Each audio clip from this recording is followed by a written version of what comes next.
വേനൽ ചൂട് ശക്തമായതോടെ സംസ്ഥാനത്തെ കാർഷിക വിളകൾ കരിഞ്ഞുണങ്ങുന്നു.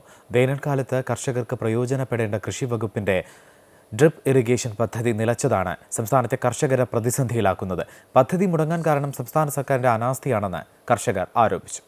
വിഷുവിപണി മുന്നിൽ കണ്ട് സംസ്ഥാനത്ത് ആരംഭിച്ച പച്ചക്കറി കൃഷിയെല്ലാം കടുത്ത വേനലിൽ കരിഞ്ഞുണങ്ങുകയാണ്. വേനൽക്കാലത്ത് വിളകൾക്ക് കൃത്യമായ വെള്ളമെത്തിക്കാൻ കർഷകർക്ക് കഴിയുന്നില്ല. സഹായം ചെയ്യേണ്ട സർക്കാരും കൃഷി വകുപ്പും മൗനത്തിലും. വേനൽക്കാലത്ത് ഓരോ വിളയ്ക്കും ആവശ്യമുള്ള വെള്ളം കൃത്യമായ ഇടവേളയ്ക്കനുസരിച്ച് നനയ്ക്കാവുന്ന ഡ്രിപ്പ് ഇറിഗേഷൻ പദ്ധതി നിലവിലുണ്ട്.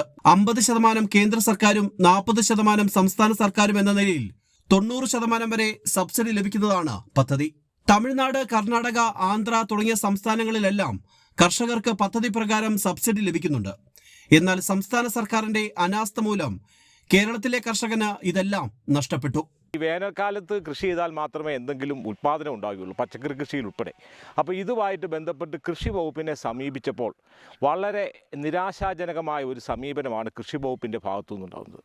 കേരളം ഒഴിച്ചുള്ള മറ്റ് തൊട്ടടുത്ത സംസ്ഥാനമായ തമിഴ്നാട്ടിൽ 90% സബ്സിഡിയാണ് ഈ പദ്ധതിക്ക് ലഭിക്കുന്നത്. എന്നാൽ ഇവിടുത്തെ കൃഷി വകുപ്പിനെ സമീപിച്ചപ്പോൾ ഇത് കർഷകരെ ഇതിൽ നിന്ന് ഒഴിവാക്കത്തക്ക തരത്തിലുള്ള നിയമാവലികളാണ് അവർ പ്രധാനമായും പറയുന്നത്. സംസ്ഥാനത്ത് കൃഷി വകുപ്പിന്റെ അനാസ്ഥ മൂലം സബ്സിഡി നഷ്ടമായതോടെ പദ്ധതി ഏൽപ്പിച്ച ഏജൻസികൾ ഭൂരിഭാഗവും പിന്മാറി. മാത്രവുമല്ല, റെയ്ഡ്കോ ഉൾപ്പെടെയുള്ള സഹകരണ സ്ഥാപനങ്ങൾ പദ്ധതിയുടെ പേരിൽ പൈപ്പിനും അനുബന്ധ സാമഗ്രികൾക്കും അമിതവില ഈടാക്കുകയും ചെയ്യുന്നതായി കർഷകർ പറയുന്നു. സർക്കാരിൻ്റെ നിയന്ത്രണത്തിലുള്ള റെയ്ഡ്കോ ഉൾപ്പെടെ വലിയ തോതിലുള്ള ചൂഷണമാണ് ഈ മേഖലയിൽ കർഷകരോട് നടത്തിക്കൊണ്ടിരിക്കുന്നത്. ഈ ഡ്രിപ്പ് ഇറിഗേഷൻ പദ്ധതിക്കുള്ള പൈപ്പിന് 1 മീറ്ററിന് 14 രൂപയാണ് റെയ്ഡ്കോ ഈടാക്കുന്നത്. എന്നാൽ കർണാടകയിൽ ഉൾപ്പെടെ ഈ പൈപ്പ് തന്നെ ഏകദേശം 4 രൂപ 50 പൈസയിൽ താഴെ നമുക്ക് ലഭിക്കുന്ന ഒരു സാഹചര്യമുണ്ട്.